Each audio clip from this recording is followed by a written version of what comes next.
अस्सलाम वालेकुम everyone, this is Mohammad Awais. जैसा कि पिछले लेक्चर में मैंने कहा था कि हम नेक्स्ट लेक्चर में हम समराइजिंग प्रोसेस की तरफ बढ़ेंगे, जिसमें हम इनकम स्टेटमेंट और बैलेंस शीट सीखेंगे।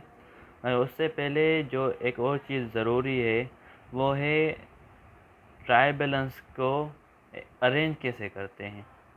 एक प्रॉपर वे होता है ट्रायल बैलेंस को अरेंज करने के लिए। तो हम सबसे पहले हम लिखते हैं एसेट्स, पहले करंट एसेट्स, उसके बाद नॉन करंट एसेट्स, उनके साथ ही जो उनके कंट्रा अकाउंट्स होते हैं वो भी हम लिखते हैं। जैसे कि करंट एसेट में कैश, उसके बाद अकाउंट रिसीवेबल हो गया। अकाउंट रिसीवेबल का कंट्रा एसेट क्या है? अलाउंस फॉर अनकलेक्टेबल या अलाउंस फॉर बेड डेट्स। तो वो हम साथ में लिखते जाएंगे, पहले एसेट्स, करंट एसेट्स, उसके साथ उसके कंट्रा अकाउंट्स, फिर नॉन करंट एसेट्स, उसके उसके साथ उसके कंट्रा अकाउंट्स, उसके बाद हमारी आती है लाइबिलिटीज़, उसके बाद ये आती है हमारी ओनर्स इक्विटी, उसके बाद आता है हमारा रेवेन्यू, उसके बाद आखिर में आते हैं एक्सपेंसेस। तो ये एक प्रॉपर वे होता है एक ट्रायल बैलेंस को सही से अरेंज करने के लिए। तो वो हम कैसे करते हैं? तो हम एक दो प्रॉब्लम्स इसके कर रहे हैं। तो ये एक प्रॉब्लम दिया गया है, इसको हम अरेंज करेंगे। तो सबसे पहले इसमें क्या है, सबसे पहले हमें क्या लिखना होगा? सबसे पहले इन सबको पढ़ लें। सबसे पहले है capital, fixture, sales return, transport in, discount received, salesman salaries, expense, rent available, rent payable, accounts payable, drawings, cash in safe. Cash in safe जो हमारा है सबसे पहले मोस्ट करंट एसेट है कैश, तो वो हम सबसे पहले लिखेंगे जब हम लिखा है कैश इन सेफ। उसके बाद आता है अकाउंट्स रिसीवेबल। अकाउंट रिसीवेबल यहाँ है premises, plant, purchases, purchase return and allowance, wages expense, discount allowed, insurance expense, general expenses, account receivable. उसके बाद है bills payable, over bank overdraft. तो उसके बाद हम क्या लिखेंगे? Accounts receivable most current asset है, क्योंकि जब भी हम करंट एसेट्स बोलते हैं किस चीज़ को हैं, वो एसेट्स हमारे जो जल्द से जल्द हमारे कैश में कन्वर्ट हो जाएं, तो वो हम कहलाते हैं हमारे करंट एसेट्स है। जैसे कि कैश मोस्ट करंट एसेट है। उसके बाद होता है बैंक करंट एसेट है, हम जब भी जाएंगे हम अपने पैसे वहाँ से निकाल सकते हैं। उसके बाद होता है अकाउंट रिसीवेबल, जब भी हम जाएंगे हमारे पैसे उनके पास होते हैं, हम कुछ भी करके वहाँ से हम पैसे निकलवा भी सकते हैं। तो वो एक मोस्ट करंट एसेट्स हैं। नॉन करंट एसेट्स क्या होते हैं? जिन्हें कैश में कन्वर्ट होने में टाइम लगे, जैसे कि बिल्डिंग हो गया, फर्नीचर, फिक्सचर, ये जो सारे हैं ये नॉन करंट एसेट्स हैं। इन्हें टाइम लगेगा। जब भी आपको इन्हें कैश में कन्वर्ट करना होगा तो ये बहुत टाइम कंज्यूम कर सकता है। करेंगे, यकीनन करेंगे। तो इसीलिए सबसे पहले हम लिखते हैं करंट एसेट्स। उसके यहाँ कंट्रा अकाउंट। कंट्रा अकाउंट क्या होता है? उसके अपोजिट। जैसे कि फर्नीचर हो गया, फर्नीचर कंट्रा अकाउंट क्या होगा? Depreciation on furniture.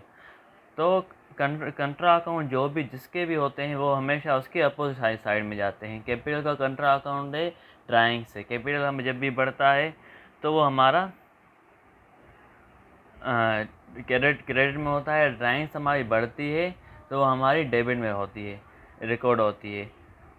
तो ये दोनों क्या है? हमारी ओनर्स इक्विटी है। कैपिटल के आने से ओनर्स इक्विटी बढ़ती है तो वो हमारी क्रेडिट होती है। ड्राइंग्स के होने से ओनर्स इक्विटी कम होती है तो वो क्रेडिट डेबिट में होती है। तो कंट्रा अकाउंट उस अकाउंट का अपोजिट में होता है। तो कैश इन सेफ हो गया 24 रुपये। उसके बाद अकाउंट रिसीवेबल था 6840। फिर फर्नीचर हो गया, फिक्सचर हो गया, फिर प्रेमिसेस, प्लांट, अकाउंट्स पेएबल। उसके बाद है rent payable, bills payable, bank overdraft. Bank overdraft क्या होता है? बैंक ओवरड्राफ्ट एक अमाउंट होता है जो बैंक की तरफ से हमें दिया जाता है एक हद तक, जितना कि सपोज़ हमारे करंट अकाउंट में कुछ पैसे पड़े हुए हैं, अगर हमें कुछ पैसों की ज़्यादा नीड आ गई तो बैंक एक फैसिलिटी देती है बैंक ओवरड्राफ्ट की, जिससे आप अपने अमाउंट जितना आपके पास बैलेंस पड़ा हुआ है उससे आप ज़्यादा अमाउंट निकलवा सकते हैं। तो वो से होता है बैंक ओवरड्राफ्ट, जो कि एक लायबिलिटी होती है। फिर है कैपिटल ड्राइंग्स, सेल्स रिटर्न, ये सेल्स रिटर्न सेल्स का कंट्रा अकाउंट है। फिर discount allowed, purchase return purchase का कंट्रा अकाउंट है। फिर discount received, transport in wages, ये यहाँ से हमारे एक्सपेंस शुरू हो गए। Purchase return, discount received, transport in wages, salesman salaries, expense, insurance expense, general expense. फिर जब आप इन दोनों को साइड को बराबर आ गई तो मतलब आपका आंसर सही है, क्योंकि ये उन्होंने क्योंकि जब भी वो कोई बुक पब्लिश होती है तो उन तो वो सही से हर चीज़ को उस हिसाब से ही रखते हैं ताकि हमारे कॉन्सेप्ट्स क्लियर हो जाएं। अगर इसमें कोई मिस्टेक होगी तो हमारा बैलेंस नहीं आएगा। क्यों क्यों क्योंकि इन्होंने ट्रायल बैलेंस में ही मिस्टेक की है, क्योंकि जो हमारे पास अमाउंट दिया गया है वही गलत होगा। मतलब हमारे जर्नल गलत किया है हमने, तो वो हमें दोबारा देखना पड़ेगा। ये जो ट्रायल बैलेंस होता है इसी में हमें सब कुछ पता चल जाता है कि क्या हमने जर्नल में कोई मिस्टेक की है। अगर आपने जर्नल में मिस्टेक की होगी तो आपका ट्रायल बैलेंस कभी भी बराबर नहीं आएगा। तो आप जब भी करें जर्नल उसके बाद ट्रायल बैलेंस बनाएं।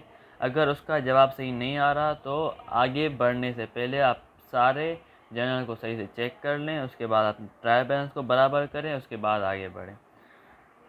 चलें, इंशाल्लाह नेक्स्ट लेक्चर में एक और इसी तरीके से प्रॉब्लम सॉल्व करेंगे, उसके बाद हम समराइजिंग प्रोसेस की तरफ बढ़ेंगे।